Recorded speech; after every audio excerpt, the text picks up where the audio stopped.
Corona आया, अब हम बंद हो गए अपने अपने घरों में। बंद हो गए तो वैसे बंद होने का कोई पूरा नया अनुभव नहीं था, पुराने भी अनुभव हैं, लेकिन वो महीने भर के लिए बंद हो गए, 2 महीने के लिए बंद हो गए। तो ये हुआ कि अच्छा सिर्फ बंद ही नहीं हुए हम सब में एक भय शुरू हो गया। एक न्यूज़ चलने लगी कि यहाँ इतने लोग मर रहे हैं, वहाँ इतने लोग मर रहे हैं, चाइना में ये हो रहा है, टर्की में ये हो रहा है, फ्रांस में लोग सड़कों पे गिर गए। तो मुझे लगा, और मैंने चारों तरफ से जो मुझे खबरें आने लगी कि भैया यहाँ ऐसा हो गया। मेरा भतीजा मर गया 27 साल का, और ठीक 1 महीने पहले मेरे घर में अखंड भागवत का पाठ था, उसने सब कुछ संभाला था, और वो 27 साल का लड़का वो बेचारा कोरोना की बलि चढ़ गया। तो मुझे लगा कि अब क्या करें कि खुद को भी इंगेज रखना है, समाज को भी इंगेज रखना है। तो उसमें ये मोबाइल मुझे बड़ा काम आया, और फेसबुक पे मैं ऑनलाइन होना शुरू हुआ। और फेसबुक पे मैंने सोचा नहीं, मैं फेसबुक पे 2 काम करूंगा। एक तो मैं लोगों को मोटिवेट करूंगा, और दूसरा मैं लोगों को इतिहास की कहानियां सुनाऊंगा। और जब मैंने शुरू किया लोगों को बताना कि भाई 70% लंग्स इन्फेक्टेड थे वो ठीक हो गए, 80% इन्फेक्टेड थे वो ठीक हो गए, तो करीब 2-4 दिन के बाद से मुझे फ़ोन आए कि अरे यार अवध भैया बहुत अच्छा लग रहा है, बड़ी हिम्मत मिल रही है, और ऐसा हो रहा है। तो वो जो हिम्मत, किसी को हिम्मत मिली और मुझे उत्साह मिला। भाई किसी भी काम करने के पीछे जो सबसे बड़ा फैक्टर होता है वो उत्साह। गांधी जी इंडिया में थे, कोई उन्हें पूछता ही नहीं था। साउथ अफ्रीका पहुंचे, पब्लिक उनके पीछे भागने लगी। जो आदमी एक बैरिस्टर नहीं हो पाया इंडिया में, उसको उत्साह ने राष्ट्रपिता बना दिया। और उत्साह से जो मेरी कहानी शुरू हुई, तो फिर उसके बाद तो मुझे ही नहीं पता चला कि मैं कहाँ पहुंच गया। और तो ये वीडियोस बनाने का जो दौर है कब से शुरू हुआ? एग्जैक्ट अगर एक डेट बताएं कि भाई ये मेरी पहली वीडियो मैंने डाली थी, वो लॉकडाउन का ही दिन था? लॉकडाउन का समय था, और जहाँ तक मुझे याद है अप्रैल का समय था। हमारे बड़े साले हैं अंकित मिश्रा जी, तो वो थोड़ा इन सब चीज़ों के बारे में जानते हैं। तो उन्होंने मुझसे कहा कि मेरे पास एक वो आईपैड था, तो उन्होंने कहा हम आईपैड पे आपकी वीडियो शूट किया करेंगे। तो वहाँ से ये कहानी शुरू हुई। और तो आपने उसमें पढ़ाया जैसे कि आप पढ़ाते हैं? बिल्कुल बिल्कुल, वो पढ़ाना शुरू किया। तो सिविल सर्विसेज की जब बात आती है तो आप एक टीचर बन गए, लेकिन आप बनना तो एक सिविल सर्वेंट चाहते थे। बिल्कुल। तो क्या वो कहानी रही कि आपने कितनी बार ट्राई किया और आप असफल हो गए? ये भी एक सच्चाई है। बिल्कुल बिल्कुल। क्या अब आपको उसका गिला होता है? क्योंकि मैं तो मानता हूं कि आप असफल हुए तो शायद समाज के लिए तो भला हो गया।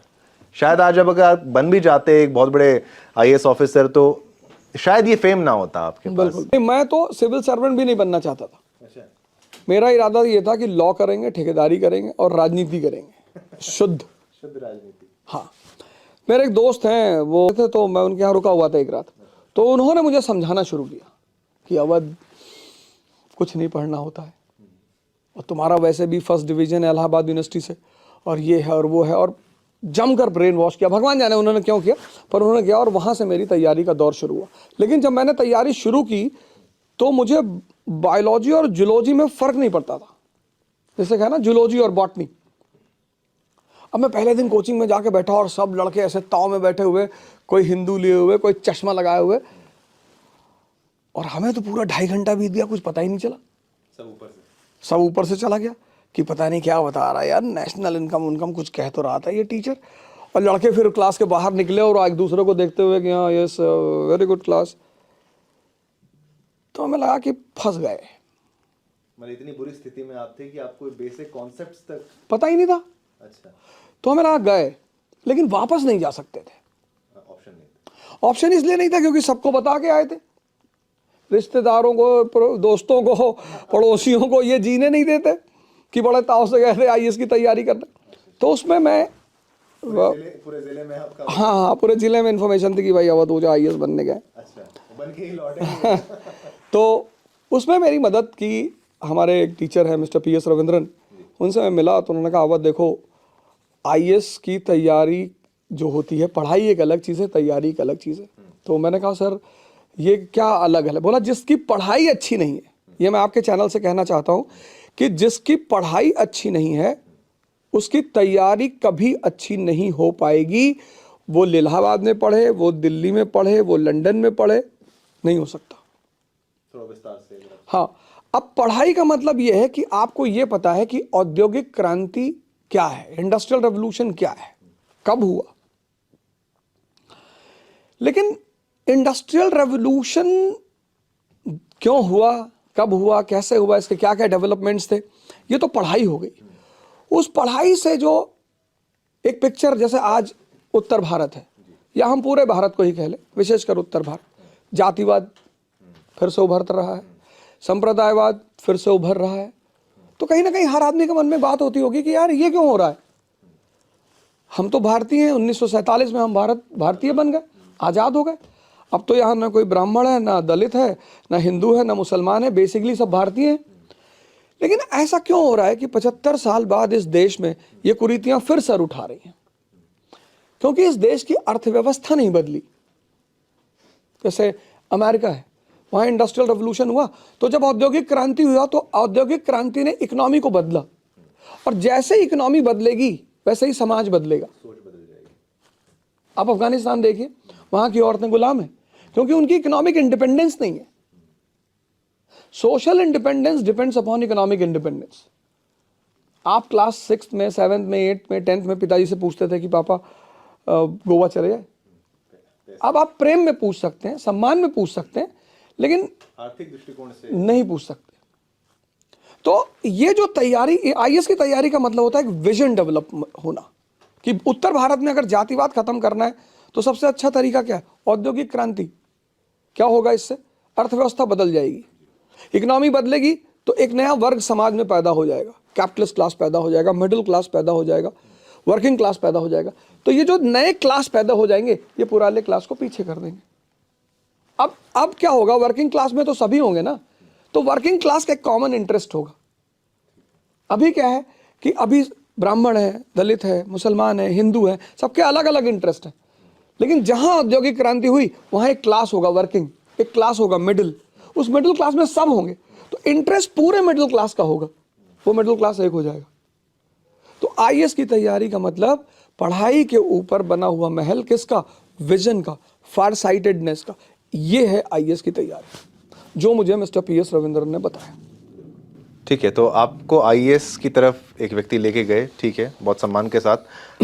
अगर मैं बात करूं आपके स्कूलिंग डेज की, तो बड़ा इंटरेस्टिंग आपके स्कूल का नाम भी है, और वहाँ के भी दिन अगर आप याद करें, क्या आप उस समय एक ऐसे छात्र थे जो कि कभी जाएगा और सिविल सर्विसेज की तैयारी करेगा, या फिर नहीं भाई साइकिल चला रहे हैं, घूम रहे हैं, पता नहीं क्या हो रहा है?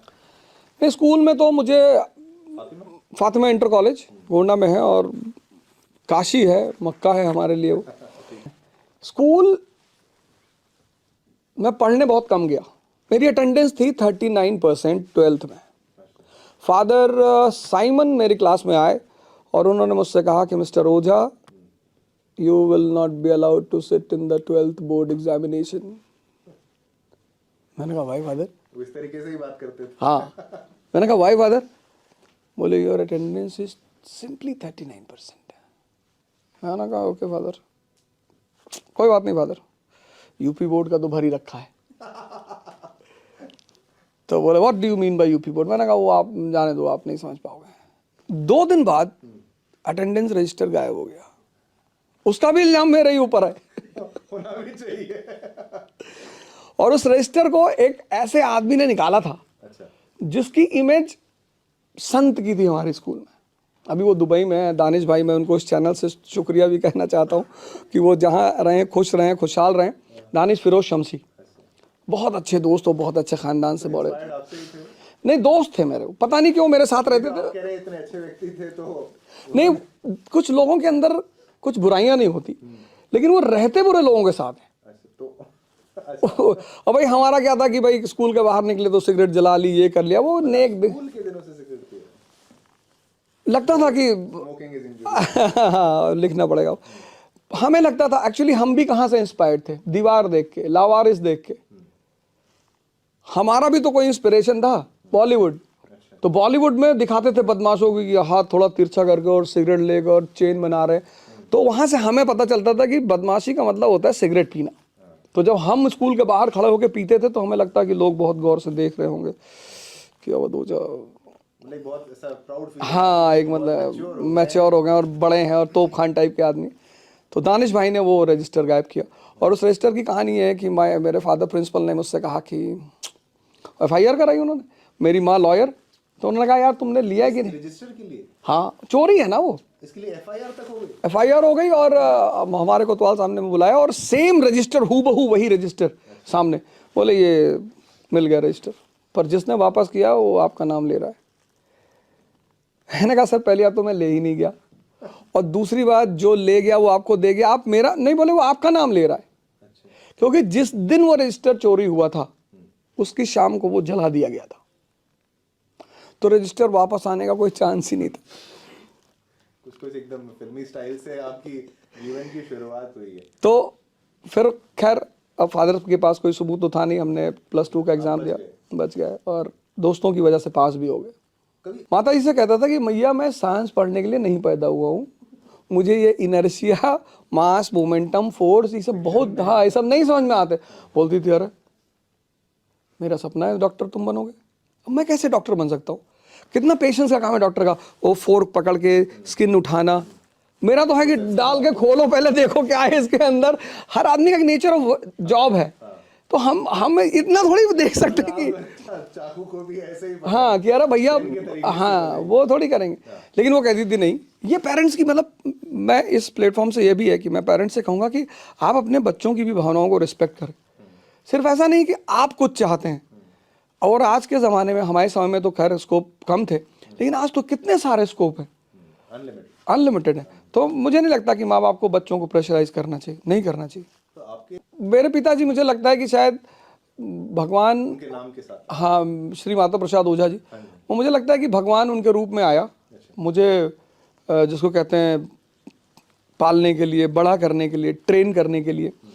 क्योंकि मारा नहीं उन्होंने मुझे, अच्छा, कभी भी नहीं? कभी नहीं, किसी बात के लिए नहीं। और जहाँ से आप आते हैं वहाँ पिताजी ऐसे अक्सर होते नहीं? बिल्कुल नहीं। हमारे फ्रेंड्स के पिताजी उनसे बोलते थे कि अगर हमने तुझे अवध ओझा के साथ देखा अच्छा, तो हम तेरी टांग तोड़ डालेंगे। लेकिन आज भगवान का इतना आशीर्वाद है कि मेरे वही फ्रेंड्स अपने बच्चों को मेरे पास पढ़ने के लिए भेजते हैं। वही पेरेंट्स हैं। हाँ, कि नहीं अवध मेरे बच्चों को पढ़ा दो। तो मेरे पिताजी पहली बात तो मुझे कभी नहीं मारा उन्होंने, और पेशे से पोस्ट ऑफिस में थे, और पोस्ट मास्टर से रिटायर हुए। अच्छा, और वो एक छोटी सी घटना बताऊंगा, उनकी कोट करूंगा कि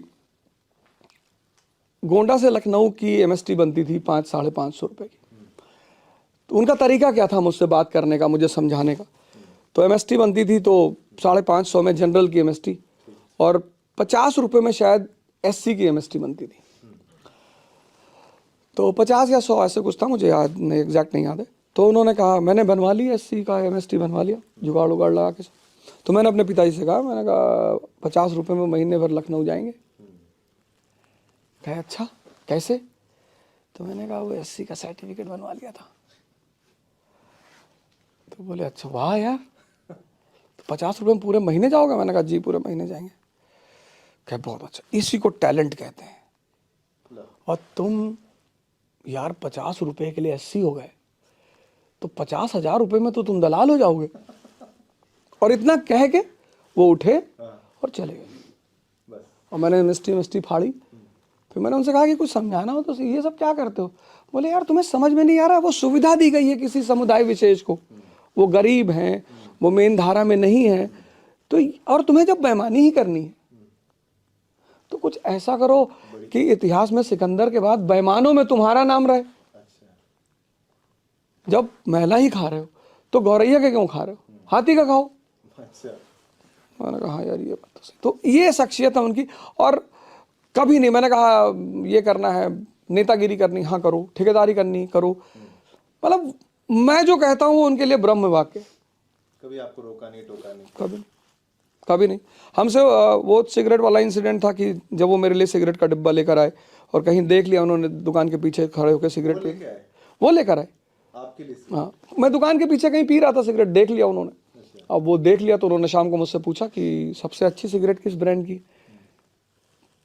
तो मुझे लगा पिताजी को क्या हो गया यार, सिगरेट पूछ रहे। तो उस जमाने में विल्स अच्छी मानी जाती थी, कैप्स्टन और ये सब होती। तो मैंने उनसे कहा विल्स अच्छी होती। तो वो हाँ, इंजूरियस टू हेल्थ। तो एक गत्ता पूरा और ग्रे कलर का एस्ट्रे लाइटर। और फिर उन्होंने मुझसे आके कहा कि देखो बेटा दुकान उकान के पीछे चोर लोग खड़े होके पीते हैं, घर में बैठा करो शाही ढंग से।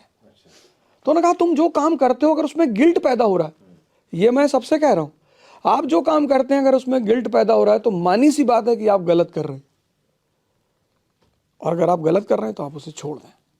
क्योंकि जिन खाने पीने के पीछे प्रोटीन, कार्बोहाइड्रेट, फैट और एनर्जी नहीं दिया हुआ है, उनको पीने से आप वाकई में मौत के मुंह में जा रहे हैं। बिल्कुल। और आपके पिताजी ऐसे हैं कि आपने एक इंटरव्यू के दौरान मैंने सुना था कि कोई बाहर वाला बिगाड़ दे उससे पहले मैं ही। हाँ, मैं बिगाड़ दूं। वो कहते थे कि दुनिया में इंसान को समाज बिगाड़ता ही है। अच्छा। उन्होंने कहा किसी के माँ बाप ने किसी को नहीं बिगाड़ा। एकदम सही बात है। अब मैं देखता हूँ किसी ने घर में सिगरेट पीना नहीं सीखा, किसी ने घर में शराब पीना नहीं सीखा। ठीक है। कुछ अपवाद कम्युनिटीज हैं जो ऐसा करती हैं, पर उनके यहाँ एक सोशल स्ट्रक्चर वैसा है। हमारी तरफ उत्तर भारत में, इसके समाज में ऐसा नहीं। मतलब कोई शायद ही रेयर केस में अपने पिता के साथ बैठ के शराब पी ले या बियर पी ले, सिगरेट पी ले। तो वो कहते थे कि समाज का काम है बिगाड़ना, तो जो काम समाज करना चाहता है वो मैं ही कर दूंगा, तो समाज उस काम से वंचित रह जाएगा और फिर तुम कुछ ना कुछ अच्छा कर ही ले जाओगे। तो वो चीज़ मुझे उस वक्त तो नहीं समझ में आती थी उनकी, लेकिन कभी कभी तो मुझे लगता था कि ये कोई बदला ले रहे हैं या क्या कर रहे हैं। समझ नहीं आता था। तो आपकी जो पेरेंट टीचर मीटिंग होती थी उसमें आपकी माताजी जाती थी या पिताजी जाते थे, क्या कॉन्सेप्ट रहता था? फादर आपके काफ़ी, वो जो स्कूल के थे, काफ़ी आपके विपक्ष में रहे हैं हमेशा।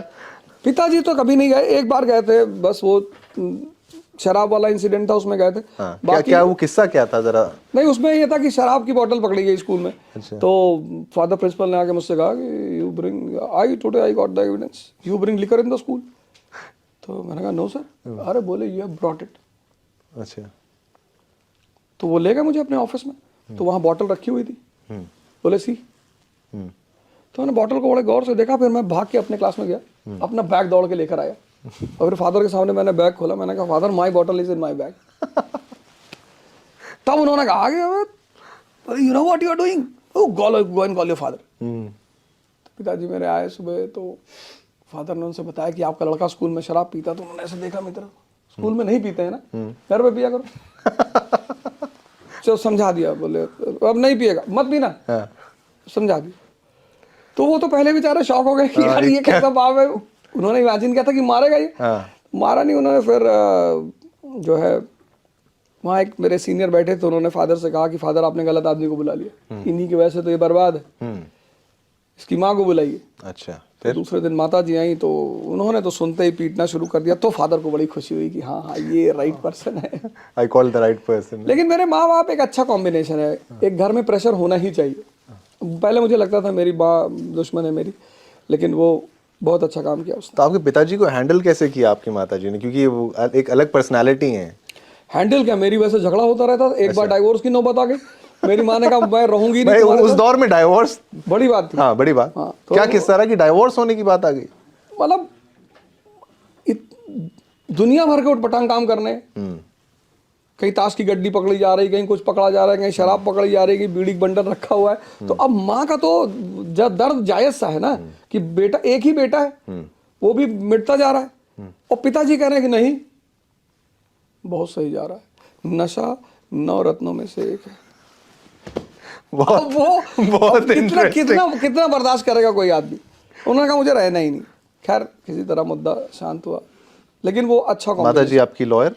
माता जी मेरी लॉयर हैं, गोंडा हाई सिविल कोर्ट में। अच्छा। 1980 से वो प्रैक्टिस कर रहे हैं। अच्छा, वो उस दौर में लॉयर बनी, ये भी एक अचीवमेंट रही होगी आपकी? बहुत बड़ी अचीवमेंट रही, क्योंकि जिस वक्त औरतों को बाहर निकलना ही मुश्किल माना जाता था, उस समय एक सामंतवादी समाज में सिर्फ पुरुषों के बीच जाकर वकालत जैसे व्यवसाय को करना, वो बहुत बड़ी अचीवमेंट थी। वो उनका एक, उनके अंदर एक है, योद्धा की प्रवृत्ति है, लड़ने की प्रवृत्ति है, वो शायद मुझे उनसे मिली है। और क्योंकि वो मेरा नेचर, उनका ये नेचर एकदम सेम है। मेरे फादर कहेंगे किसी बात पे कि जाने दो, वो कहेंगे नहीं नहीं नहीं नहीं, जाने क्यों दो, खत्म ही करो इसको यहाँ पे। तो वो उनसे आ गई कि ठीक है, नहीं नहीं एकदम सही कह रही। तो माता जी का एक है बहुत बड़ी अचीवमेंट है। मैं तो मानता हूँ कि उस शहर में एक बहुत बड़ी अचीवमेंट है, जिसके पीछे कोई ना हो और वो एक समाज में जाके अपना एक मुकाम बनाए, तो वो बहुत बड़ी अचीवमेंट। आपकी एक वीडियो में मैंने देखा था कि किसी को माफ़ मत करना, मतलब माफ़ नहीं करना है, डोंट फॉरगिव, ये भगवान का काम है। ये मतलब आज माफ़ कर दो, कुछ साल बाद उसका हिसाब ऐसा करो कि ये किस, मतलब किस परिप्रेक्ष्य में आपने? नहीं, एक्चुअली मैं एक हिस्ट्री में कॉन्सेप्ट जब पढ़ाता हूँ कि there is nothing called faith in the game of ambition. महत्वाकांक्षा के खेल में फेथ जैसी कोई चीज नहीं होती। उसमें एग्जाम्पल मैं देता हूँ कि हमारे प्रधानमंत्री नेहरू जी थे, तो चाइना पे उन्होंने फेथ किया, हिंदी चीनी भाई भाई, हिंदी चीनी भाई भाई, आखिर चीन ने उनको धोखा दिया। तो जहां एम्बिशन का गेम है वहां फेथ नहीं होता। एक छोटा सा इंस्टेंस है, बर्लिन कांग्रेस। तो रूस और जर्मनी बहुत अच्छे दोस्त हैं, और जर्मनी और रूस और ब्रिटेन के बीच में झगड़ा होता है, और बिस्मार्क मध्यस्थता करता है, मिडिलमैन बनता है। तो रूस को पता होता है कि बिस्मार्क मेरा दोस्त है, लेकिन बिस्मार्क रूस को धोखा देता है 1878। तो जब मैं उस कॉन्सेप्ट को पढ़ाता हूं तो मैं बच्चों को बोलता हूं कि there is nothing called faith in the game of ambition. और ऐसा होगा जीवन में कि कभी कभी आपको कोई डिसीव करेगा, बिट्रे करेगा, बिट्रायल करेगा, पर एरिस्टोक्रेसी उस वक्त मुस्कुराने को कहती है। सही काम आदमी रोने लगता है कि आप तुमने मुझे लूटा, बर्बाद किया। नहीं नहीं, आप मुस्कुराइए, हाथ मिलाइए, आप अगले आदमी से कहिए कि अच्छा खेलते हो। तो आप कुछ नेता वाले आपके गुण मुझे नजर तो आ रहे हैं। कोई इंटरेस्ट है आपका इसमें? इंटरेस्ट है, पर मैं चुनाव नहीं लड़ूंगा। चुनाव नहीं लड़ेंगे तो क्या सीधा राष्ट्रपति? नहीं नहीं, मेरा एक मुकाम है कि मुझे स्कूल खोलना है। अच्छा, मैं वो बार बार कह चुका हूँ कि एजुकेशन सेक्टर में ही मुझे काम करना। 2023 में आपने एक कुछ 2023 स्कूल, कहाँ खुलेगा ये स्कूल और कितना बड़ा होगा, क्या होगा? ये स्कूल इलाहाबाद से और चाक घाट के बीच में एक जगह है, वहां पे खुलेगा। जमीन हो गई? जमीन हो गई फाइनल। अच्छा। और हमारे कई सारे दोस्त हैं, इन्वेस्टर्स। हाँ, इन्वेस्टर्स जिन्होंने उसमें इन्वेस्ट किया। और मेरा पूरा गोल है कि मैं चाहता हूं कि जैसे हमारे देश का बच्चा मॉल जाने पर खुश हो जाता है, माँ बाप ने कहा मॉल चलना है, बच्चे तैयार, ठीक है, 2 बजे रात में आपने अपने बच्चे कान में कहा मॉल, खड़ा हो गया। और आपने 8 बजे सुबह अपने बच्चे कान में कहा स्कूल, वो कह रहा पापा यहाँ पे बहुत पेन हो रहा। मैं इस ट्रेंड को तोड़ना चाहता हूँ कि जब हम अपने बच्चों के कान में कहें स्कूल तो खड़े हो जाए कि हमें जाना है। ऐसी एक ट्रेंड शुरू करना चाहता हूँ इस कंट्री में। तो क्लास 12 तक ही, क्लास 12 तक, स्कूलिंग तक, उससे ठीक है। हाँ, स्कूलिंग। और वो 2023 में पूरा बन के तैयार हो जाएगा? भगवान का एफिलिएशन वगैरह सब कुछ का उसका? नहीं, अभी ऐसा कुछ नहीं हुआ है, अभी तो बस शुरुआत करनी है। तो मेरे ख्याल से 10 फरवरी के बाद से उसका कंस्ट्रक्शन का काम शुरू हो जाएगा। और 2023 के अंत तक मैं कहूँ शुरुआत हो जाए तो वो बन जाएगा। और जैसे कि 2024 की बात है, राम मंदिर भी बन रहा है, तो एक आपका शिक्षा का मंदिर भी बन जाएगा। बिल्कुल, भगवान ने चाहा तो शिक्षा का मंदिर भी बन जाएगा। शिक्षा का मंदिर बन जाएगा, ठीक है। आपकी माताजी की बात यहाँ जब भी आती है, क्योंकि वो एक लॉयर हैं, एक किस्सा आपका याद आता है। बॉलीवुड की भी आपने बात कही थी, कुछ गोली वोली चला दी थी आपने, क्या क्या किस्सा था? देखिए, ये ऑन कैमरा बोलने वाले हैं बहुत कुछ, ये शिक्षक हैं लेकिन गोली चला चुके हैं। नहीं, किस्सा ये था कि मैं एक मूवी देखने गया था, चरस, धर्मेंद्र जी की मूवी है। अच्छा। तो उसमें एक साहब, अब शहर में क्लास 11th के बाद से मेरी एक अलग इमेज बन गई थी कि भैया ये लड़का बदमाशी करता है। और उसके मैं जानता हूं कि हिंदुस्तान के समाज में कोई बदमाश बनता नहीं है, समाज उसको बदमाश बनाता है। जैसे फॉर एग्जांपल मेरे माता पिता हैं, उनको लोगों ने इतना परेशान किया, इतना, मतलब मेरे पिता को तो मुझे लगता है कि शायद वो 10-15 साल तो गांव ही नहीं गए। ऐसा क्या कर दिया? खेत, जमीन। अच्छा। तो आप गांव नहीं जाएंगे तो आपकी जमीन आपके रिश्तेदार पटीदार हड़प लेंगे। इतना अगर आप कमजोर हैं इस देश में तो आपको लोग इतना अब मुझे लगता है कि इस देश में भगवान हथियार लेके क्यों चलता है? और जिस भगवान के हाथ में नहीं है उसकी इस देश में पूजा भी नहीं होती। ब्रह्मा जी की, ठीक है, एक मंदिर है पुष्कर में, वहां भी बहुत कम लोग जाते हैं। तो जिस देश में भगवान को विवश होकर अस्त्र लेके चलना पड़ता है तो उसका समाज कहीं ना कहीं कुछ ना कुछ तो दिक्कतें खड़ी करता होगा। उसी से इंस्पायर्ड होके आपने? नहीं, तो फिर एक घटनाएं घटती रही, घर पर, गांव में, बाहर, सब तरफ घटनाएं घटती रही। उसी बीच दरमियान क्या हुआ कि मैं मूवी देखने गया और वहां पे एक साहब राइवल गैंग के थे और उनसे मुलाकात हुई। तो उन्होंने बिना मतलब, कोई मतलब नहीं था, मैंने उसको ऑन कैमरा तब भी कहा था कि बुलाया, और बुला के उन्होंने एक रसीद कर दिया, एक चाटा मारा। क्या? मैं घर गया और मेरे दोस्तों ने बड़ा सहयोग किया। वो निकल के आया कि चलो ठीक है, अगर तुम्हारी यही मर्जी। तो आधे घंटे गोली चली थी वहां पे कुंवर पिक्चर पैलेस पे। आधे घंटे तक? हाफ एन आवर चलती ही रही। और इतने प्रख्यात आदमी का सिनेमा हॉल होने। आपको हथियार मिला कैसे? मतलब ये सवाल अगर इग्नोर करना चाहें तो कर सकते हैं। नहीं नहीं, हथियार मिलने की बात नहीं थी।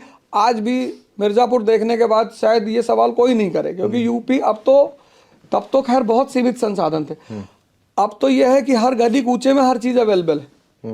तो हमारे यहाँ तो इंजीनियर्स बैठे हुए हैं, वो तो जीप की स्टीयरिंग से उसका 12 बोर का कट्टा बना देते हैं। अच्छा इलाहाबाद में तो 64 की तंबाकू की डिब्बी है, अच्छा। उससे बम बना के वो ट्रायल होता है वहाँ।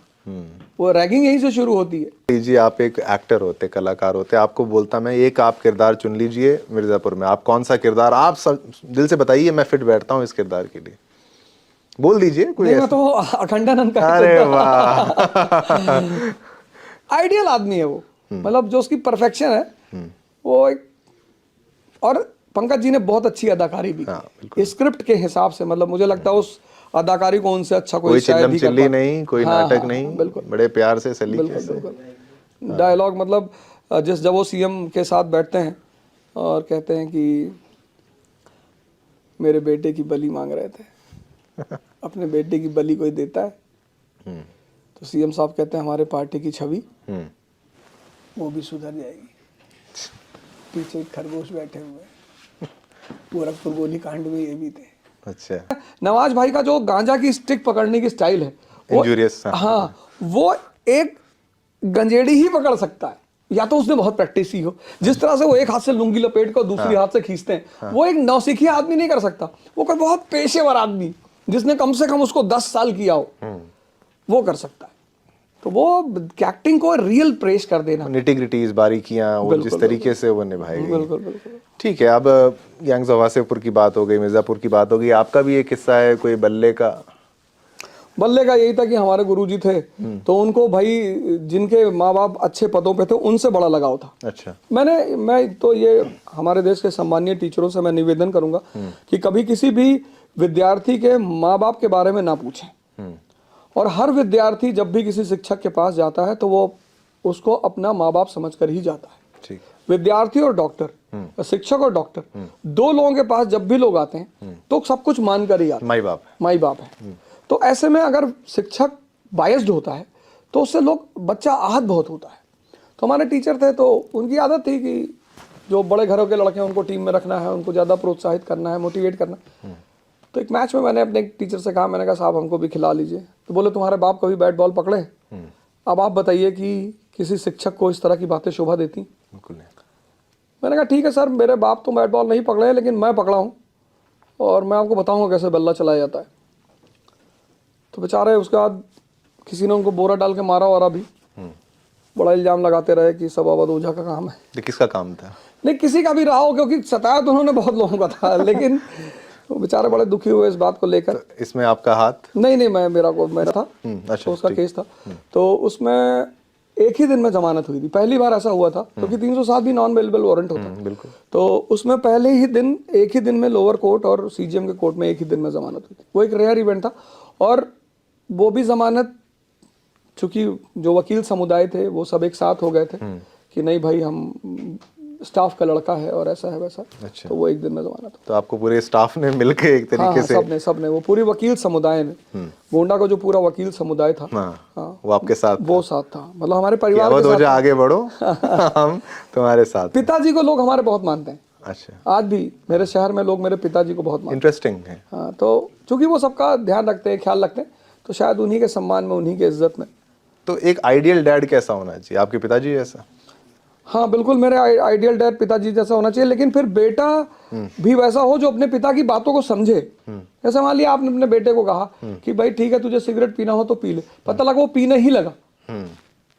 तो दोनों को होना चाहिए आइडियल, मतलब आइडियल फादर भी होना चाहिए और फिर आइडियल लड़का भी होना चाहिए जो अपने पिता को समझे कि यार ये ऐसा क्यों कह रहे। तो जब भी मेरे फादर मुझसे कोई बात कहते थे तो मैं उस पर विचार जरूर करता था, क्योंकि और माता जी कहें तो नहीं? माता जी तो मारती थी, वो कहती कहाँ थी, उनका तो एक ही हिसाब किताब था कि अकेले मिल जाए तो मारो इसको। तो कितना पिटे हैं आप? अरे बहुत बार पिटे हैं, कई बार बंद कर करके मारा है। बंद करके ताले में चली आती थी कचहरी, मैं दिन भर बंद रहता था, खिड़की पे खड़े होकर लड़कों से कहता था भैया ताला तोड़ दे यार। तो एक बार एक भाई साहब है हमारे सोसाइटी में थे, उन्होंने ताला तोड़ दिया था, वो भी बहुत मार खाए थे, चोरी वोरी का रिपोर्ट लिखा गया था उनके ऊपर। अच्छा। तो उसके बाद फिर किसी की हिम्मत भी नहीं पड़ी मुझे खोलने की। तो माता जी तो बहुत आतंक मचाती थी वो तो। ठीक। तो अब आपकी शादी हो गई है, आपकी वाइफ क्या आपको हैंडल कर पाती हैं या फिर उन्हें भी सेम परेशानी से जूझना नहीं, पड़ नहीं, रहा है मेरी वाइफ जो है नाम के साथ उनका? मैं जहाँ भी हूँ उसमें माँ बाप तो मेरे हैं ही हैं, हाँ। और मेरी वाइफ का बहुत बड़ा रोल है, अच्छा, क्या क्योंकि शुभ वो नाम? मेरे श्रीमती मंजरी ओझा जी, जी। और मेरे स्ट्रगल मतलब जो डार्क पीरियड है उसमें वो मेरे साथ रही हैं, साथ रही नहीं है, निभाया है उन्होंने। और कई कई बार तो ऐसा हुआ कि मुझे पैसे की मान लीजिए ज़रूरत पड़ी, मैंने उनसे कहा कि यार इतना पैसा चाहिए, तो चेन बेच दी, अच्छा। बताया नहीं मुझे कि ऐसा कर दिया। बाद में शादी के बाद सारी कहानियां पता चली, ऐसा हुआ था वैसा हुआ था। तो बहुत ही मतलब महान लेडी हैं, और सबसे बड़ी बात है कि वो समझती हैं मुझे अच्छा। कि नहीं, अगर ये आदमी कोई बात कह रहा है तो उसके पीछे कुछ ना कुछ रीज़न होगा। तो वैसे तो हस्बैंड वाइफ के झगड़े होते ही रहते हैं, सबके होते हैं, वो कोई अपवाद नहीं है, लेकिन I am blessed to have a good wife. देखिए भाभी जी बहुत ऑन कैमरा तारीफ हो रही है, नहीं, आपका साल बिल्कुल, अच्छा जाएगा इसमें।